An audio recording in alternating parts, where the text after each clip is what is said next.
seamin, pufnanai. Хапка la casa хаса, пая la casa песа. Катуто запризаса соваса.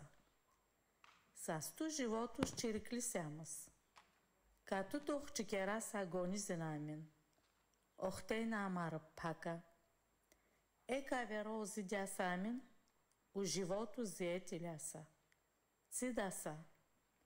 Катуто се удуи, утрин да сяма сотка.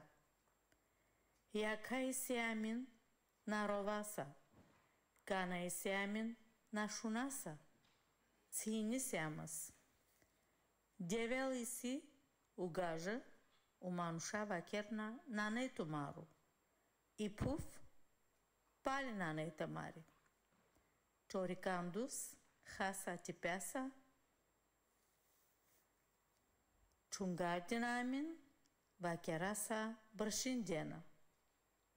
И пал намин и хапкаки пали ризаса.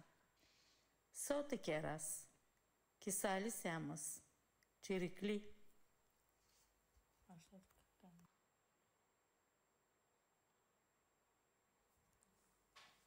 Птички. Къща имаме, земя нямаме. Трохичка намираме ядем, водичка намираме пием. Където спираме, приспиваме. Цял живот птички сме. Където стъпваме, ни пъдят. Късат ни крилцата. И ни други си окуражаваме. Даваме си кураж. Живота в песен обръщаме. Теглим. Където са двама, и третия е там.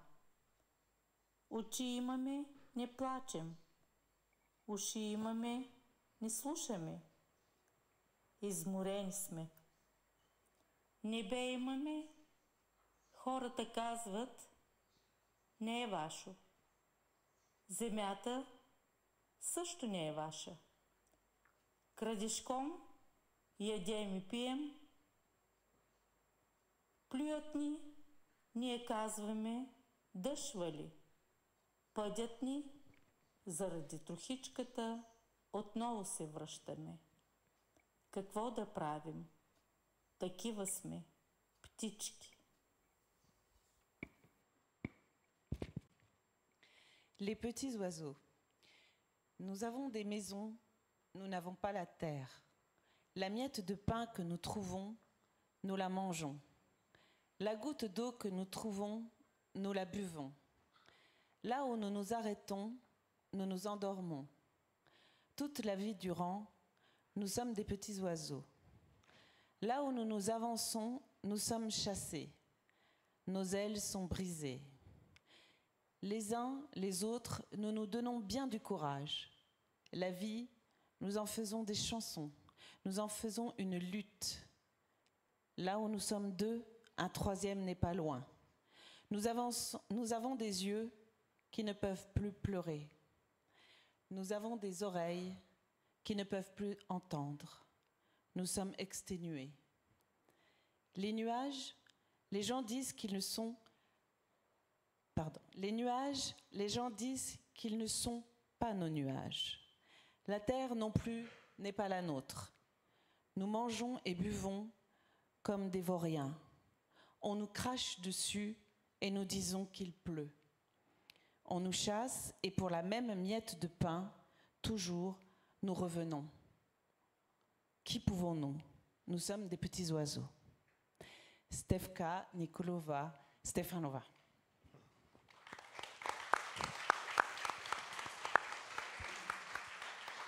Chère Cécile, merci beaucoup pour la lecture de ce poème. Alors, hier soir, nous avons eu une projection d'un film documentaire, Le Bal, réalisé par Cécile Canu, en présence du personnage principal de ce film, dans le quartier Nadejda de Sliven, Stefka Nikolaeva, qui est la petite fille de Stefka Nikolova. Stefka Nikolova a co-réalisé ce film avec toi, chère Cécile, et Stefka Nikolova est l'auteur de ce poème. Elle n'a pas pu nous rejoindre pour des raisons de santé. Elle aurait aimé être avec nous, mais elle est avec nous, si je puis dire, à travers la poésie et la littérature, à travers cette poésie en langue romanie, en langue bulgare, merci, et en traduction en français. Et donc je me réjouis qu'on commence nos échanges par ce moment de poésie. Je crois que beaucoup d'entre vous connaissent nos intervenants, mais tous ne sont pas connus.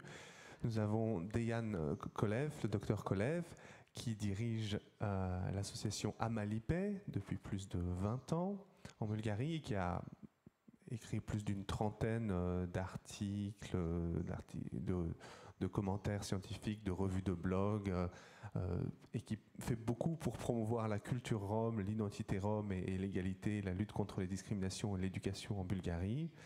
Nous avons à ma gauche Alexei Pamporov, professeur associé de l'Académie des sciences de Bulgarie, qui enseigne l'histoire et la culture des Roms depuis plus de 20 ans. Merci d'avoir accepté de venir. Cécile Canu, qui a sélectionné ce poème. Cécile Canu est professeure des universités à l'université Paris-Cité, à Paris. Elle est également membre du prestigieux Institut universitaire de France pour la période 2022-2027. Cécile Canu travaille dans la sociolinguistique et l'anthropologie sur le terrain en Bulgarie, mais aussi sur d'autres terrains, en Afrique, au Mali ou au Cap-Vert. Et enfin, Ognian Issaev, doctorant, qui est à la fois chercheur et sociologue, mais qui est aussi très engagé pour les droits des Roms, qui a été journaliste et qui a également une formation en psychologie. Bienvenue à vous. Alors, je voulais commencer et je voulais peut-être vous poser la première question, cher Dejan. Nous avons vu que l'histoire des Roms en Europe au XXe siècle est troublée, marquée par des fortes discriminations, par le génocide, des discriminations qui se sont poursuivies sous les régimes communistes, même si la situation est très différenciée. Est-ce que ça y est, les États-nations sont indépendants, l'Union européenne est là, nous avons Schengen, est-ce que c'est bon? Ou autrement dit, est-ce que les problèmes ne sont plus que socio-économiques et ça y est, on a la liberté, la question de l'identité ne se pose plus, la question de la culture ne se pose plus? Ou est-ce qu'il y a encore des choses à faire? Et s'il y a des choses à faire, comme l'association Amalipé, le mot Amalipé signifie amitié, comme l'association Amalipé est active depuis plus de 20 ans, est-ce que vous avez fait évoluer les choses pour que, voilà, ça y est, on vive tous ensemble dans le bonheur et les problèmes sont réglés? Благодаря. Мога да продължа на български или на английски, как да бъде? На български, да. Много благодаря за въпроса. Една дребна поправка. Амалипе означава приятелство. И избрахме името на нашата организация да бъде Амалипе, именно за да подчертая, че от една страна сме ромска организация и от друга страна ние работим така, че заедно с нас да бъдат всички други етноси, българи, турци, всички да бъдем заедно в усилието за едно по-справедливо и включващо общество. Относно твоят въпрос, Йоан, дали проблемите вече са разрешени, в старата българска традиция, когато един майстор построи къща, той винаги оставя една стая, която не е направена, защото поверието е, че ако всичко е направено в къщата, той вероятно скоро след това ще си отиде от този свят. Категорично не всичко е разрешено в Европейския съюз и за съжаление все още имаме множество предизвикателства и за дискриминацията, и за участието на ромите. Не е случайно, че Европейската комисия през 2011 година публикува Европейската рамка за национални ромски стратегии. 10 години по-късно, отчитайки постигнатото, но и оставащите предизвикателства, Европейската комисия публикува ново комюнике, което беше последвано от решение на Съвета на Европейския съюз. Това е меко законодателство, но все пак е законодателство за равенство, приобщаване и участие на ромите. И в тая връзка искам да ви благодаря на Институт Франсес и за това, че организира тази дискусия, и на всички вас за това, че проявявате интерес към темата за ромската култура и идентичност. И в тази връзка искам да кажа няколко неща относно предизвикателствата и относно ромската култура и идентичност по-настоящем. Първо, и в България, както и навсякъде другаде в Европейския съюз, ромите, понятието роми е, на английски се казва umbrella term, на български език го превеждаме като чадъровидно понятие или обобщаващо понятие, т.е. понятие, което обединява групи, които се определят както като роми, така и групи, които се определят по друг начин. В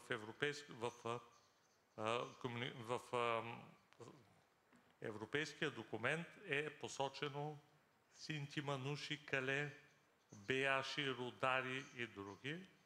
В България, освен роми, които се определят като роми, ние имаме беяши, рудари, имаме милет, имаме и други групи, които не се определят като роми, но попадат в това обобщаващо понятие, защото имат подобни проблеми и защото околното население ги определя като роми или като цигани и те сблъскват с същите проблеми. Второ, миграцията в Западна Европа е масова и в България, и в други държави, и тя има много положително въздействие. Има и положително и отрицателно въздействие, разбира се. Положително въздействие има върху модернизацията и ускоряване на този процес на модернизация на ромската общност. Нашите роми, когато отидат в Западна Европа, те отиват за да работят и работят. Децата им ходят на училище и по този начин те виждат, че образованието е важно, може да даде добри доходи и тези ценности те ги пренасят и в България след това. Третото нещо, което искам да кажа е, че ромската идентичност в момента е идентичност в преход. Разбира се, етническата идентичност винаги е в преход, но особено в момента ние имаме много важния преход между традиционно патриархално общество, патриархална общност и преход към модерността, към модерната общност. И когато говорим за роми, това изключено ние използваме термин с много висока степен на абстрактност, защото имаме първо различни ромски групи и второ, дори в рамките на една група, в различните региони, в различните махали и понякога дори в рамките на една и съща махала, ние виждаме различни модели на поведение, различни модели на отношение към света. Имаме стари консервативни семейства и в същото време имаме модернизирани млади роми и много често в рамките на една къща можем да видим два различни модела. И затова е много неправилно и погрешно ние да обобщаваме и да говорим за ромите изобщо. Ние сме различни и това est част от нашата красота. Merci beaucoup. Je dois dire ici qu'à l'Institut français de Bulgarie, nous promouvons la coopération avec la France de manière générale, mais en réalité, nous savons bien que la France n'existe pas. Il y a des Frances, des régions, des territoires. Il y a même aussi des France dans les Caraïbes ou dans l'océan Indien. Et donc, ce que vous dites me parle, mais ça me parle d'autant plus que, comme cela a été dit tout à l'heure, les Roms en Europe, les Roms, Tziganes, Gitans et autres, ont vécu dans différents empires, différents pays, différents États-nations, et donc cette différenciation linguistique et culturelle est encore plus forte, encore plus impressionnante. J'aimerais me tourner vers la jeune génération avec Ognian. Est-ce que la question qui a été évoquée des migrations, émigrations, retours, a façonné et remodelé la manière dont les diverses communautés roms peuvent se percevoir elles-mêmes?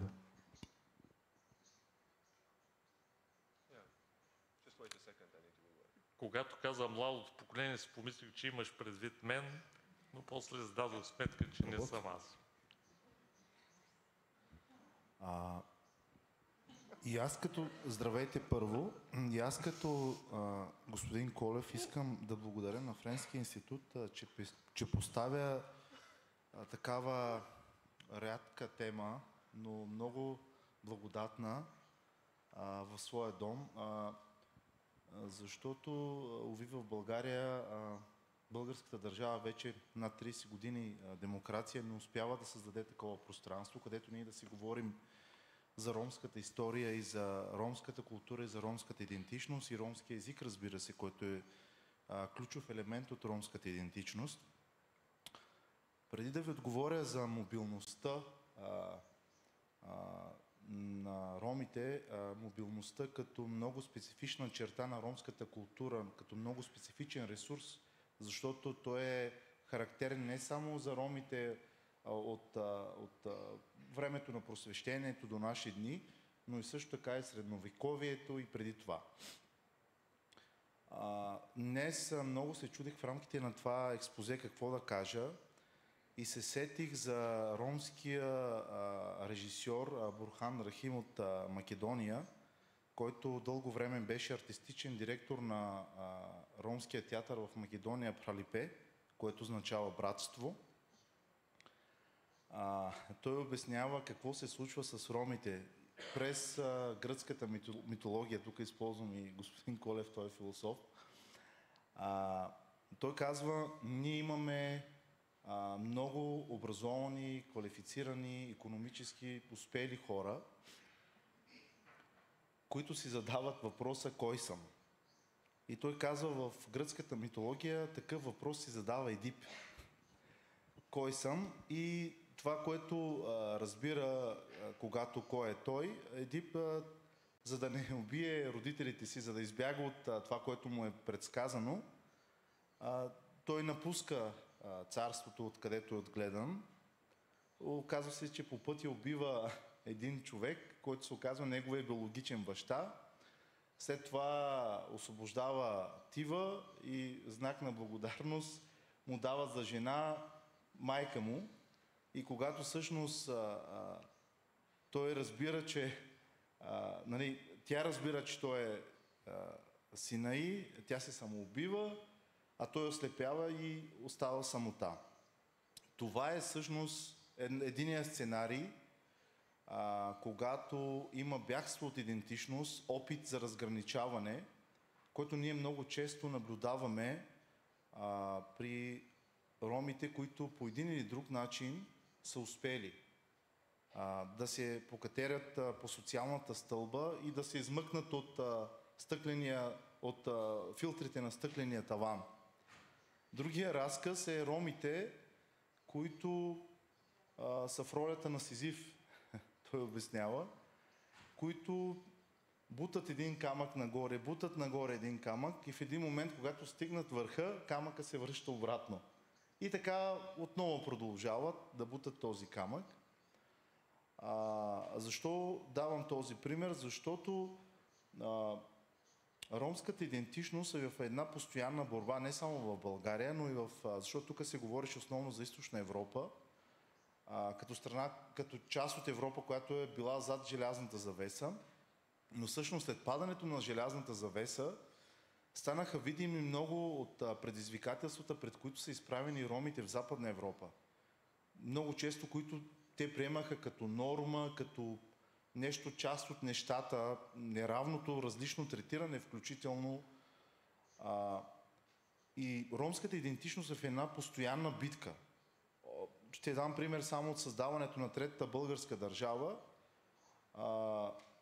когато всъщност ромите са, може би, единствената група в обществото, която не получава статут на собственост върху земята, върху които са изградени къщите им.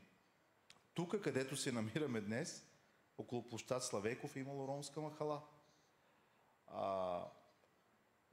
Но не само това, от предния панел споменаха за политическите права, за избирателните права, които се отнемат от ромите, само защото са роми, защото са мюсюлмани, защото са пътуващи, т.е. мобилни.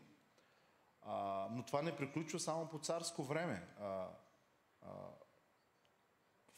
По време на Втората световна война, всъщност, в България има купонна система, и тук доцент Пампоров ще потвърди. Дажбата на българския евреин била една втора от дажбата на етническия българин, на рома била една четвърт. Тоест, да. Но също така, в края на царска България, така да се каже, налице е била много силен опит за християнизация на ромите, с идеята, че по такъв начин царя ще ги спаси. Има филм и за това, Людмила Живкова е режисьор. Включително тук във факултета Мануш Романов споменава как с водно оръдие хората са избутани от факултета до най-близката църква, за да бъдат покръстени. И това, което господин Колев каза като реплика, че всъщност първите години комунистическата държава признава ромите като национално малцинство, признава езика им, дава възможност за издание на ромски език, театър и така нататък. В един момент обаче Комунистически интернационал, и не само, взима съвсем други решения и България се придържа към тях. Югославия си има собствена политика, разбира се, собствено разбиране. Но тук е много важно да кажем, че процесите, които са текли в Югославия, не са били без принос на ромите, които са били в България. Например, много малко хора знаят, че Шаиб Юсуф, който е фигура в македонското ромско движение и просветителско движение, много често идвал на гости на Мануш Романов. Мануш Романов или Мустафа Алиев, включително Димитър Големанов, един от сътрудниците офицери роми на висока държавна служба, държавна сигурност. В своите отчети към държавна сигурност той описва кой му е на гости на Мануш Романов, защото той бил много следен като цигански националист, точно така. Той, Васил Чапразов, Стоянка Соколова и още редица ромски активисти, които просто са се опитвали да не се подават на асимилационната политика, да запазят идентичността на ромите и културата и езика. Нали, в началото имало много ромска музика в българското радио и изведнъж постепенно тя намалява в радиото, изчезва и от сватбите включително. Карл Силверман е правила много изследвания и разговори с Иво Папазов и Бряма, който лично е свидетелствал как е бил преследван и така нататък. Това, което искам да кажа, че това е една битка, която за съжаление не спира и в рамките на и в новото време, демократичното време. Само преди няколко седмици, то вече месец и половина, когато събориха единствените домове на ромите, които живеят там от над 100 години, една ромска лекарка, няма да изпомена името, в социалните мрежи написа много такъв агресивен пост, като тръгна да си обяснява: на мен никой не ми е плащал тока, никой не ми е плащал водата, аз сама съм си построила къщата и така нататък. Нали, веднага този опит за разграничаване, нали, за Едип, който ви говорих, който се опитва да убие така, корените си, нали, стълбата, по която си е изкатерил, да зарие пътя, по който е дошъл. И аз я попитах, защо го прави това нещо, каква е тази нужда. И тя ми обясни, че се чувства много раздразнена, защото нейните колеги на работа я гледат с презрение, защото това са нейните хора. Тоест, ти през какъвто и път да минеш, където и да стигнеш, ти винаги ще си свързан с тази общност. Въпросът е какво правиш, как отиграваш такива ситуации, грубо казано отиграваш, но каква е твоята стратегия, за да утвърдиш твоята идентичност. И след разговор, който имахме с нея около час и половина, аз се опитах да обясня, че тя с нищо не се различава от тези хора, просто имала възможност, която е грабнала, имала семейство, което е подкрепило и тя е там. И че тези хора, ако са били в нейната ситуация, те също щяха да имат нейния успех. И това, което тя направи, същата вечер отиде при хората да търси възможност да ги подкрепи. И с това искам да кажа, че липсват острови, които да дават сигурност на хора, които попадат под атаките за идентичността си. Защото няма значение колко сме успели ромите, някакси расиализацията, която съществува, много трудно се пречупва. Защото, за съжаление, доминиращата група, и не само тя, но и самите роми, няма как да разберат повече за ромската идентичност и ромската култура, които отсъстват от българската образователна система. Благодаря.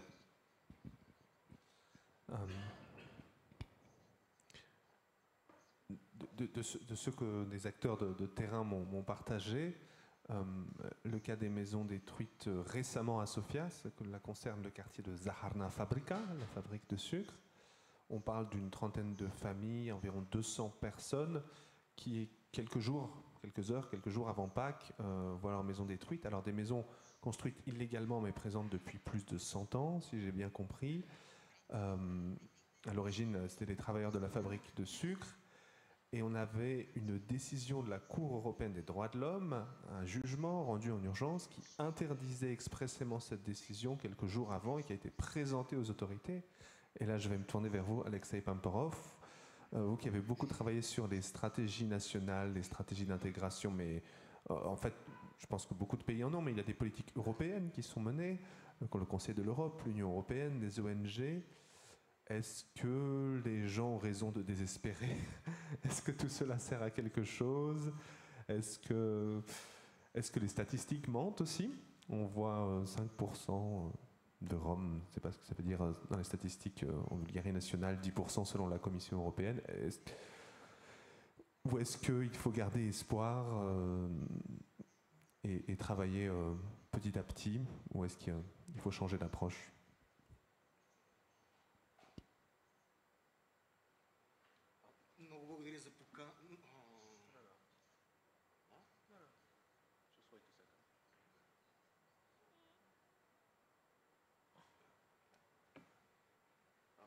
Много благодаря за поканата и въпросът обаче е много сложен, защото да, трябва да вярваме на Националния статистически институт. Аз даже бих казал, че са много по-малко ромите в България в момента. Защо? Защото са в Европа. Защото тези 10% са в Дортмунд, Дюселдорф, Лион, Бордо. Така че има много голямо движение. Квартал Надежда, който вчера споменахте, преди 3 години правихме така нареченото микропреброяване. Обиколихме всички къщи в квартала и се оказа, че в момента там живеят само около 7000 души. Спрямо тези, които се знаят, че са в чужбина, стават около 10-11 хиляди души. Заедно с Медсен Дюмон го правихме. Според кмета са 25 хиляди души, според избирателните списъци са 12 хиляди души. От тая гледна точка е много трудно понякога да вярваме на данните. Част от трудното вярване на данните е лошото броене на ромите.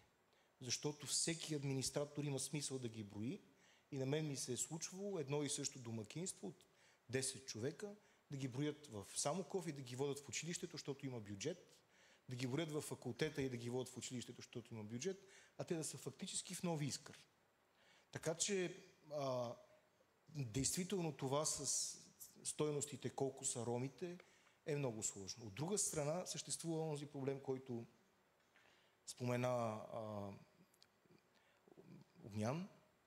Значи в момента тече процес на креолизация и той също е много важен с това, което Дидо каза. Заради пътуванията в Европа, заради модернизацията, преди години, моята книга за ромското всекидневие излезе буквално преди 20 години. И от 20 години по-късно това, което съм писал вътре, 2/3 вече не е вярно. Заради процесите, които текат изключително динамично. Вече изчезва ендогамията, започват да се женят помежду си, започват да се сменят идентичности. От една страна се формира много силна обща ромска идентичност и осъзнаването за това, че всички сме роми, опрерома и така нататък.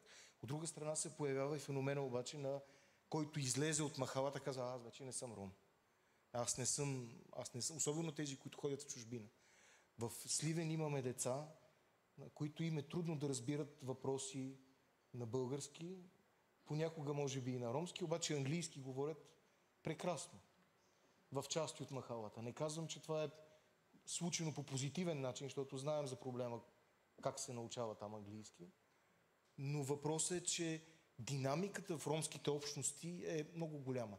За мен големия проблем е, че независимо колко са ромите в България като дял спрямо населението, това няма значение. Българското население мигрира и се движи, това няма значение като дял. Има едно все по-голямо отваряне на ножицата. Напълно съм съгласен с казаното от Деян, че движението в Европейския съюз помага на едни 25%, да кажем, от хората в общностите да живеят добре, да си купят къщи, да излязат от махалата и да се интегрират, връщайки се обратно в България. И за разлика от румънските роми, които днес споменахме, изследванията, които правим, да речем, в Испания, в Италия, сега и се връщам буквално миналата седмица от Германия, българските роми имат идея, че ще се върнат. Те там заработват нещо, което е модел още от Османската империя. Отиват на гурбет да изкарат пари и с тях да си купят къща, дом, имот тук, обратно в България. За разлика от румънските, които си събират куфарите, багажа и заминават и повече не искат да се връщат, нали, в Румъния. И може би в контекста на първата сесия ми се искаше през цялото време да кажа, ситуацията в България е много по-различна в някакъв смисъл, защото още в 15 век ние имаме документи за роми, които притежават имоти, уседнали са в семействени, плащат данъци, роми мюсюлмани. Голямата част от ромите в България са роми мюсюлмани. За Софийския пашалък, това, което той спомена, там където сега е Министерство на културата, има данни за скандали, до толкова доколкото турчина Осман е продал имота си на Рома Хасан, а Рома Хасан е продал имота си на българина Георги. И турчина Осман отива при кадията на Софийския пашалък и казва: Сакън, моля, върнете, развалете тази сделка, защото не искам християнин да живее в моя имот. Но пашата, кадията казва: съжалявам, ама след като веднъж си се отказал от бащината си къща, тя вече е християнска. И има такова... Имаме уседнали християни, уседнали мюсюлмани. Чергарите роми всъщност, за които говорихме в първата сесия много, в България идват много късно. Калдарашите, калайджиите, част от решетарите, рударите или бояж, баняш, там различни думи се използват, нали, за тази група. Те идват след отмяната на робството във Влашка и Молдова. Те идват чак след 1856. До този момент почти всички роми в България всъщност са уседнали и има обикновено две махали. Една в центъра, до банята и до джамията, София, типичният пример такъв, и една в периферията, която е с християни, една мюсюлманска и една християнска ромски махали, почти всички големи градове. И спирам тук, защото времето виждам, че тече.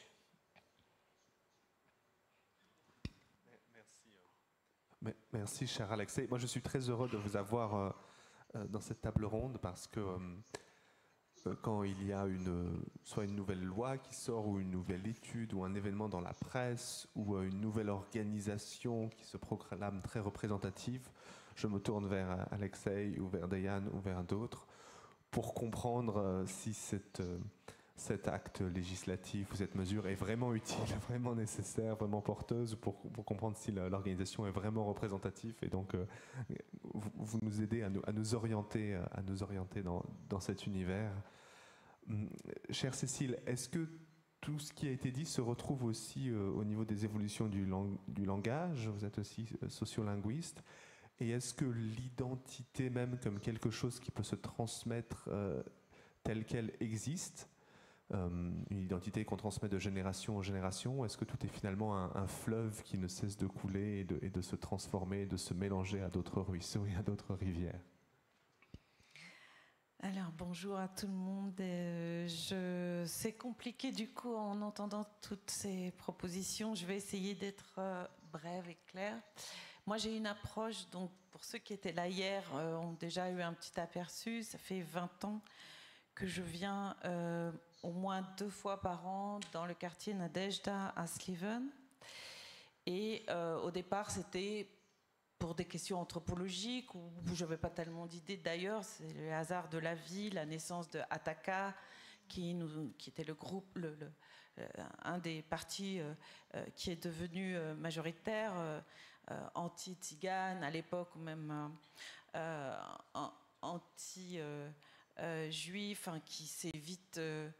C'était tout début de 2003-2004, avant l'Union européenne, donc qui s'est rabattu uniquement sur les Tziganes, mais bon, enfin anti-turc évidemment aussi. Bon, ça je dis pour les gens qui ne connaissent pas la Bulgarie. Mais c'est à ce moment-là que j'ai été intéressée par ce qui se passait, non pas dans les discours, parce que je suis linguiste, mais ce qui m'intéresse, c'est la parole, et ce n'est pas les discours seulement. Enfin, en tout cas, c'est le rapport entre les discours, les actes et la parole. Et cette démarche anthropologique, elle fait que je m'intéresse uniquement aux dynamiques socio-linguistiques, mais à ce qui se passe en termes de processus. Et donc, c'est un peu l'inverse des... On est complémentaires parce on a besoin des statistiques, mais en même temps, on a une autre approche totalement différente qui fait que, justement, comme tu le disais, Alexei, les discours ou ce qu'on va trouver quand on fait du porte-à-porte, ça change tout le temps. Et en fait, pourquoi ça change? Parce que tout dépend de ce que l'on dit, à qui, comment, pourquoi, quand, et de quelle manière. Et je voudrais insister sur cette dimension, parce que c'est ce que nous, on appelle aussi la contextualisation, et qui fait écho à la table ronde de tout à l'heure, sur l'historicisation aussi de toutes ces paroles. Il n'y a pas une vérité, il n'y a pas une identité, il n'y a pas des choses qui sont figées. C'est-à-dire que bien sûr, Stefka, hier soir, a dit « Mais oui, je suis rome, et je n'ai jamais caché que je suis rome, et je suis fière d'être rome. » C'est très important. Mais il y a plein d'autres choses. Stefka pourrait aussi continuer à dire « Je suis musicienne », elle l'a dit un petit peu hier, « Je suis ceci, etc. » La question, c'est qu'est-ce qu'on fait quand on fait de la recherche aussi, et qu'est-ce que c'est que la production du savoir? Parce que là, on est deux gadgets. On est des gadgets, Alexei et moi, par exemple. On n'a pas du tout le même regard que des personnes qui sont elles-mêmes dans les groupes depuis toujours. Et je tiens beaucoup à relever cette question-là parce que nous qui on est pour avoir un discours sur qu'est-ce que c'est que ce truc Rome, ou qu'est-ce que c'est avant Tzigani, etc. C'est-à-dire ce ne sont pas des objets. Alors, pour moi, ce ne sont pas des objets d'étude. Ce sont des sujets parlants, des sujets vivants, des sujets écoutants, des sujets qui me regardent, voilà, avec lesquels je vis. Donc, cette expérience que j'ai depuis 20 ans dans le quartier Nadejda fait qu'à aucun moment je ne peux dire les gens sont comme ci, les gens sont comme ça. Par contre, on repère un certain nombre de tendances dans les rapports au langage, dans les rapports à la société, dans les rapports aux Bulgares, dans les rapports aux Gadjis qui ne sont pas bulgares. Mais on a tout un tas de dynamiques. Alors c'est beaucoup plus compliqué à exposer parce que ce n'est pas figé. C'est toujours aussi changeant. Et Stefka, je vais prendre un exemple. Donc Stefka Nikolova, mon amie avec laquelle j'ai fait le film, elle pouvait très bien dire à certains moments Kerasu romanes perias, par exemple. Je fais des mots à la manière romanesque, en romanesque. Et puis il y a quelqu'un du quartier d'en haut qui vient, par exemple, du quartier de Komluka, qui est un petit peu différent et qui va dire non, il faut pas dire, il faut dire qu'on parle romani. Et donc mon interrogation a commencé avec ça, c'est-à-dire à partir de quel moment on va imposer un terme à des personnes qui ne l'utilisent pas encore, mais qui vont l'utiliser. Pourquoi? Parce qu'à un moment donné, c'est important pour eux de dire je parle romani ou je parle. Mais Stefka et d'autres, bien sûr, dans le quartier continuent, et les vieilles personnes surtout, à dire Kera romanes perias.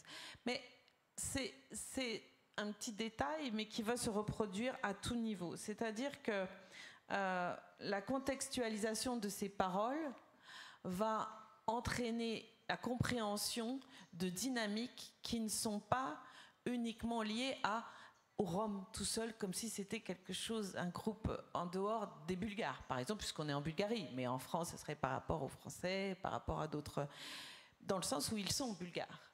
Et ils vont se définir comme bulgares.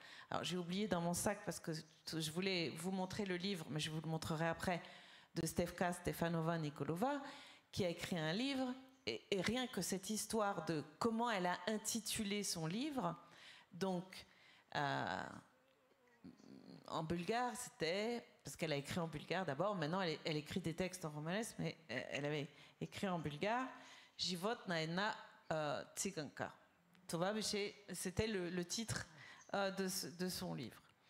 Et puis comme elle ne voulait pas le publier en Bulgarie, elle voulait le publier en France, on l'a traduit, et là, elle a changé. Elle a dit, ok, comme ça va être le monde entier qui peut le lire, et surtout les Français, ils connaissent pas trop, ils aiment pas trop le mot tzigane. Elle en est tout à fait consciente. Elle voulait le mot tzigane. Parce qu'elle va dire, qu'on nous appelle Roms maintenant ou Tziganes, ça change strictement rien pour nous, nous qui sommes les plus démunis. Ça sert bien aux Roms qui sont dans les élites, qui sont des élites et qui sont à d'autres niveaux placés et qui vont pouvoir utiliser ça pour dire que finalement c'est plus politiquement correct. Mais on peut continuer à nous appeler Tsigani parce que ça change rien. Alors qu'est-ce qu'elle a fait? Elle a quand même fait un mixte. Elle a mis dans son titre la vie d'une femme Rome tzigane. Elle a mis les deux. Mais c'est symptomatique de toutes ces questions très complexes de transformation.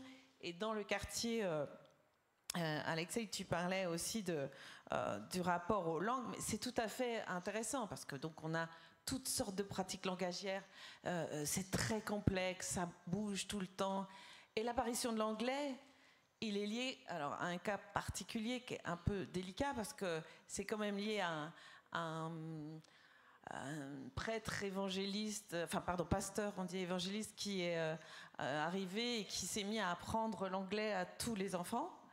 Il se trouve que c'est un proxénète qui finalement a été incarcéré. Enfin, c'est des choses qu'il faut savoir parce que c'est des choses qui sont terribles et qui se passent et qui vont aussi, si on ne les contextualise pas, ça pose des problèmes. Donc, bon, ce sont les premières choses que je voulais dire dans le sens où on parlait hier aussi de l'historicisation du quartier de Sliven. À Sliven, on ne peut pas faire abstraction à la fois de la dimension des musiciens, de l'importance des musiciens dans les grands ensembles. J'ajoute, puisqu'on en parlait tout à l'heure, qu'effectivement c'est passé dans le cadre de l'espace militaire, puisque les musiciens tziganes ont beaucoup été ensuite des militaires, et que du coup cette dimension ne s'est pas perdue, hein, puisqu'on en parlait tout à l'heure. Mais il y a aussi toute la question des professions, pendant l'Empire ottoman, même avant, de l'importance du textile. Bon, tout ça, on l'a évoqué hier soir, mais ce qui donne aussi un aperçu de la complexité des positionnements. Et je pense, pour finir, que ce qui me semble important, c'est de voir comment les gens se positionnent.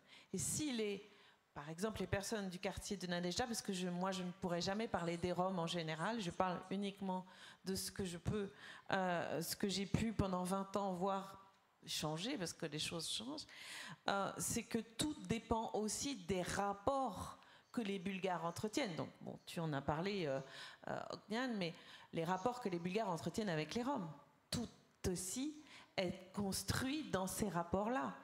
Et moi, j'ai vu évoluer les choses pendant 20 ans, où au début, je pensais vraiment que ça allait finir très mal, très vite, avec la montée d'Ataka, avec les discours très racistes, etc. Là, ça revient avec les maisons qui sont détruites et une grande peur, parce que tout est fait pour qu'il y ait une peur permanente des gens qui sont dans les maisons pour surtout pas qu'ils soient tranquilles. Donc, Stefka, vous voyez, ce sont des choses importantes pour les questions identitaires, mais pour moi, beaucoup plus importantes qu'autre chose, sont les rêves, les cauchemars.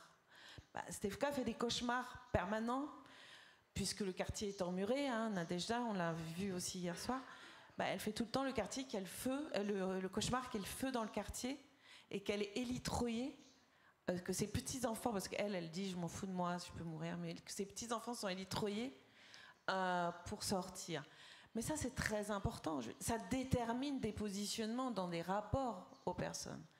Et donc, voilà. Bon, ce sont quelques petits aperçus, mais qui permettent peut-être d'éviter les catégorisations trop rapides. J'invite Alexei à réagir et je vous invite à réfléchir déjà si vous avez des questions à poser à nos intervenants. Аз само исках отново за контекста и в смисъла на това, което Деян каза. Той каза, ние сме много различни и в това е красотата. Квартала, за който говорим и който сте гледали... La langue français-bulgare, s'il vous plaît. Квартала, за който говорим и който сте гледали филма вчера за него, в него се говорят 3 ромски диалекта, 2 турски диалекта, има над 20 евангелски църкви, има 2 ислямски течения, които са алеви и суни, които се изповядват, има православни хора, говори се български в едното ъгълче и се говори и английски.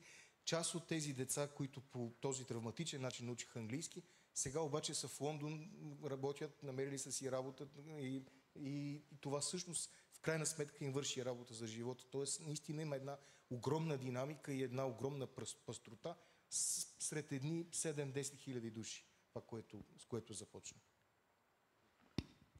Merci. S'il y a des questions, vous pouvez lever la main. Et est-ce que... oui, merci Zdrava ou Mathias qui va pouvoir vous passer le micro. Bon, bonjour, je vais poser ma question en français. J'aimerais revenir sur la question puisque le thème de la table ronde, des identités roms dans un contexte de migration. Vous avez parlé d'Allemagne, vous avez parlé un petit peu de la France. Je voulais revenir sur le contexte français, sur deux, trois éléments qui me paraissent importants. La première, vous avez parlé de la scolarisation, monsieur. C'est une question de génération aussi, c'est-à-dire que la question du maintien d'une identité ou de l'enrichissement d'une identité dans un contexte de migration est liée aussi à cette question du cadre de vie. Les squats en France, je pourrais parler de Bordeaux, de Marseille, qui sont des squats que je suis depuis longtemps. Vous avez une vraie précarité et la durée de vie d'un squat est extrêmement courte, c'est quelques mois. À Bordeaux, on est à peu près à 3 mois en moyenne par squat. Ça veut dire que la question de la scolarisation, en fait, n'existe pas. Ou en tout cas, elle est extrêmement précaire. Et quand on change de quartier, on change d'école et on recommence tout à zéro. Et en fait, souvent, les enfants ne sont pas scolarisés. Ou en tout cas, de manière très intermittente. Il y a la question de la génération aussi. C'est-à-dire qu'aujourd'hui, on voit dans ces squats en France que, et on en parlera demain, on en parlera à travers le film qui sera projeté jeudi, il y a bien sûr une volonté farouche des générations les plus anciennes de maintenir cette culture, cette identité, coûte que coûte, dans ce contexte de grande précarité ou de misère. Mais pour les jeunes, aujourd'hui, qu'est-ce qui se passe? Des jeunes qui vivent dans ces squats, qui voient ces destructions de squats, qui voient ces violences policières, qui voit également le racisme assez clairement prononcé en France sur ces populations-là. Aujourd'hui, on constate, en tout cas en France, dans les squats, on a une perte d'identité de ces jeunes qui, finalement, vont s'éloigner, vont au mieux pouvoir s'intégrer en France, mais on a une génération un peu perdue en termes d'identité ou de maintien de la culture. Je voulais vous entendre sur cet aspect-là, parce que c'est des choses qu'on connaît avec les migrations, les vagues d'immigration d'autres populations en France. Il y a toujours une génération qui, à un moment donné, s'éloigne de sa culture et de son identité. Merci. Et je vous invite, j'ai oublié de le dire, à peut-être dire votre prénom et la question ensuite, juste après. Eric, j'imagine. Donc merci. S'il y a peut-être une autre question, ça peut être l'occasion aussi. Je vois ici une dame. Amélie.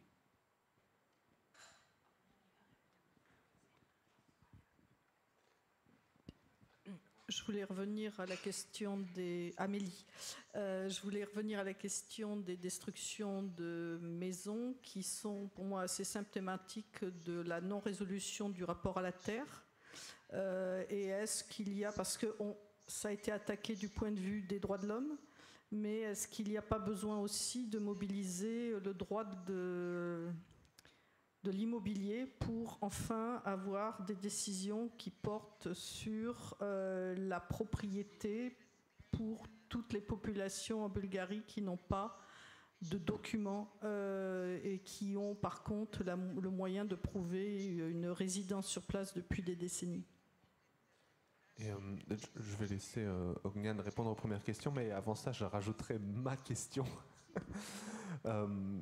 Il arrive dans des pays d'Europe du Sud-Est, d'Europe centrale, que l'on dise qu'il y a une différence de taux de natalité entre les Roms et les non-Roms, et que demain, un quart de la population sera Rome. On le dit parfois avec une grande inquiétude. Est-ce que c'est vrai? Est-ce que c'est faux? Et à contrario, je vois des officiels de la Banque mondiale qui me disent que voilà, il y a une grande proportion, une proportion croissante de la population, on l'a vu ici, c'était pas toujours vrai, qui sera Rome, et que c'est une opportunité formidable pour le marché de l'emploi. Et si vous pouviez juste rappeler vous l'avez déjà fait, mais rappeler des faits, ça, je pense que ça ferait du bien pour calmer certaines émotions. Mais...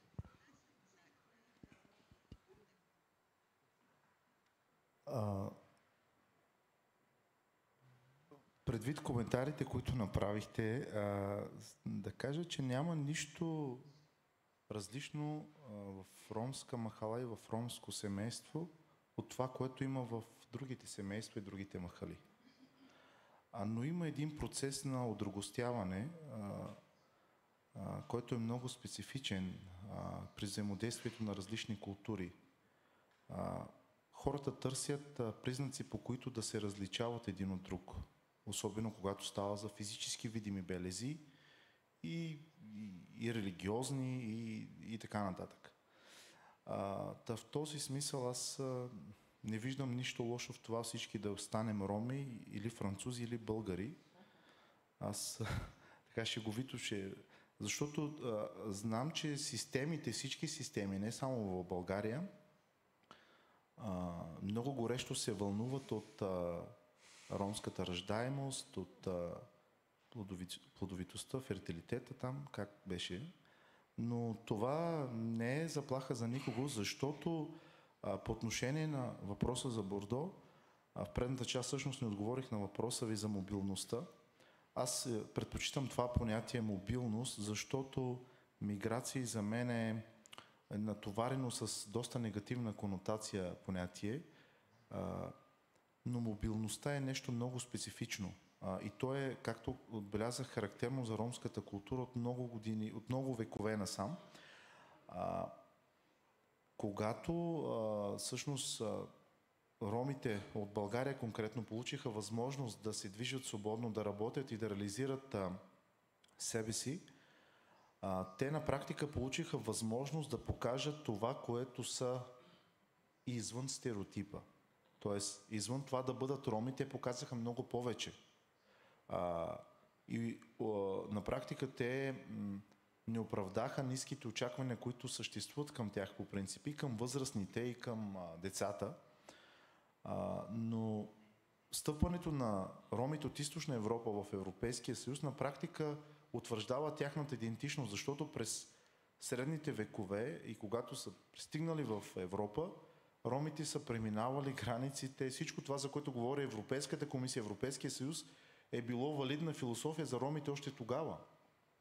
Те са преминавали от държава в държава, без армия, но с всичко, което са носили, са дарявали съответните народи. Тук се заговори за ромска музика, за румънска музика, за унгарска музика. Аз тук ще добавя, че скоро Испания призна, че фламенкото идва от ромската култура и фламенкото е ромски танц. Тоест, тези неща, рано или късно, както казал Сервантес, те изплуват на повърхността. Въпросът е обаче, през всичките тези години, някакси това познание, което има в общността, не може да излезе, защото се гледа през една друга призма. И тук ще подкрепя Сесил, когато говорим за Бордо, например, много е важно да контекстуализираме, защото един от моите терени е в град Пещера и оттам голяма част от ромите са във Франция и в Бордо конкретно. И това е в абсолютен противовес на това, което вие казахте, те живеят незаконно и така нататък. Нали, историята на конкретното семейство, което мога да споделя, е, че той даже е работил за бившия кмет на Бордо, нали, по някакви, защото те имат строителни фирми и всичко е абсолютно легално. Но това, което ми направи много силно впечатление, как всъщност различните култури на националните държави, в Германия или Франция, влияят по различен начин на ромската култура. Например, ромското семейство, което живее във Франция, ромската жена развива много по-голямо чувство на свобода и еманципация в сравнение с ромската жена, която е в Германия, където мултикултурализмът е обособил отделни квартали. Там ромите имат възможност да живеят в обособени квартали, все още в Германия, както има турски квартал и така нататък, докато във Франция няма така, конкретно за имигрантите говорят този район, от град Пещера, няма обособен блок, няма обособен район, те живеят смесено с хора от Алжир, с хора от Франция, с хора от Тунис, Марокко и така нататък. И това дава съвсем различна перспектива на ромите. Да мислят за неща, за които не са си допускали, нали, не са си мислили, че могат да мечтаят. По съвсем различен начин се оформя философията им за живота.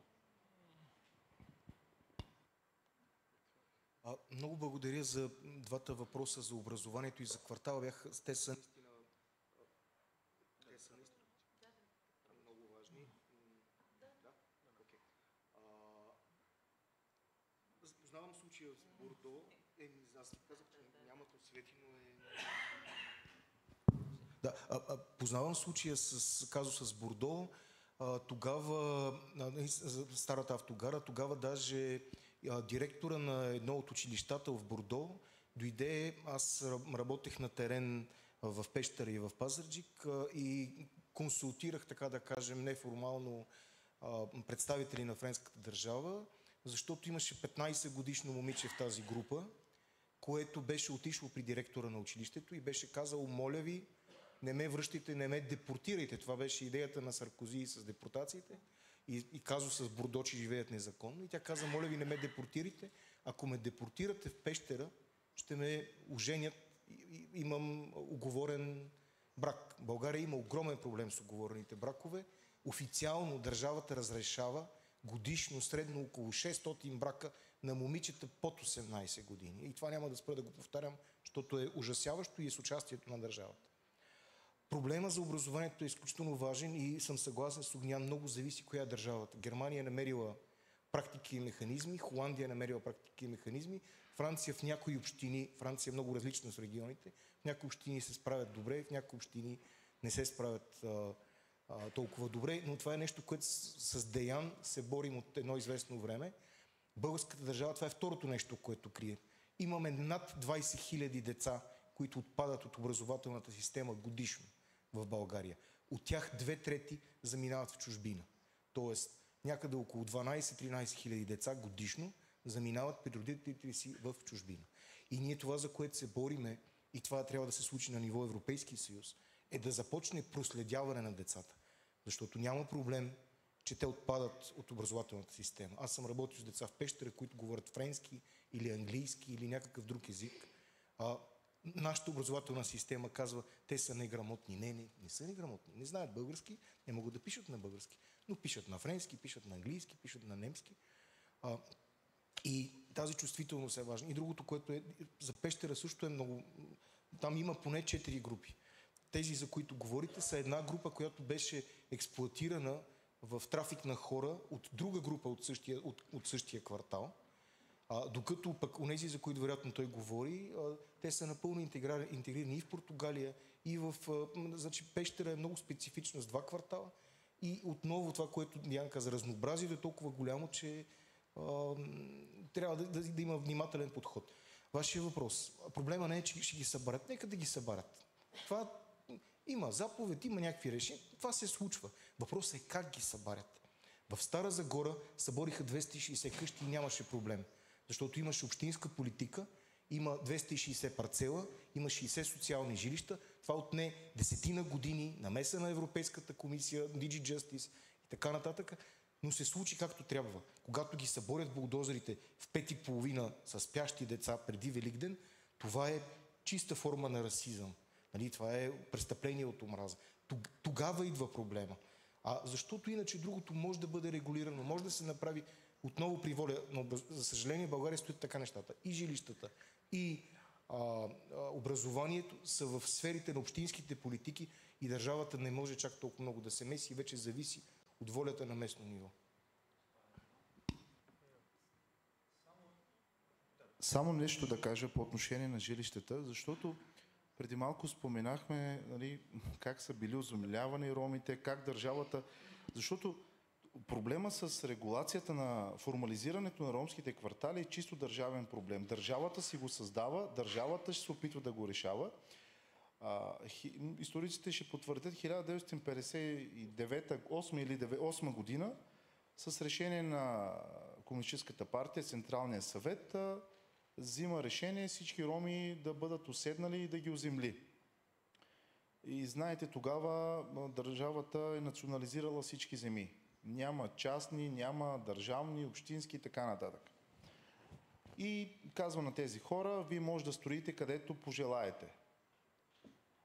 И тези хора започват да строят, някои от тях с документи, с разрешение от местния общински съвет там. Обаче идва 1989 година, идва демокрацията, започва процеса на реституция. И се оказва, че една част от тези земи са земеделски, една част са частни, една част са държавни, на Министерство на отбраната и така нататък. Има всякакви заплетени казуси. Но разбира се, най-лесно е на държавата да изчисти този район. И това е. И когато казах за Сизиф, това е едно от измеренията на Сизиф. Хората тъкмо са покатерили, тъкмо са построили дом, защото домът в ромската култура, къщата, семейството е на изключително голяма почит, да има собствен дом. И затова много често имигрантите, които са в чужбина, първото нещо, което да направят е да си купят дом. Сигурност. Това им дава сигурност. И когато тези хора тъкмо са избутали камъка догоре, изведнъж държавата ги занулява отново.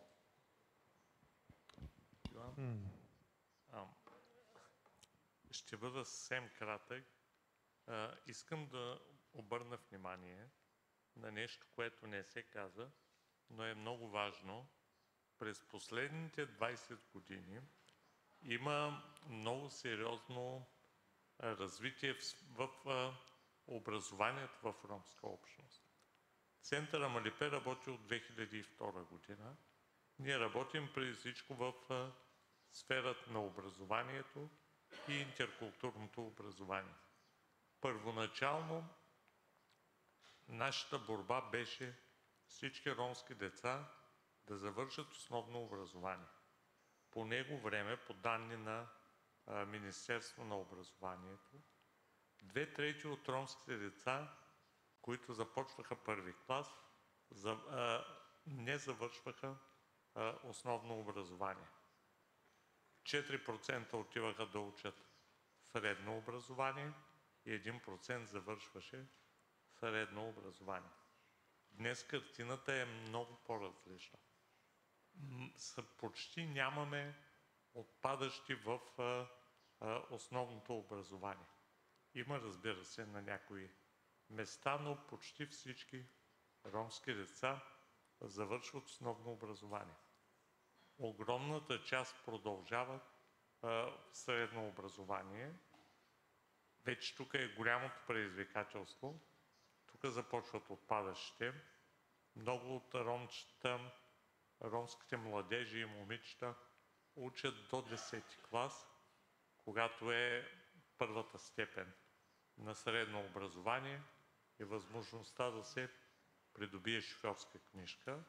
И нашето голямо предизвикателство сега е те да завършат средно образование, да положат матура и някои от тях да отидат да учат висше образование, други да започнат да работят на пазара на труда в легалния бизнес. Имаме огромно развитие в това отношение и ромската общност върви много уверено в пътя на своето по-добро образование, което е добро не само за ромската общност, то е добро за цяла България.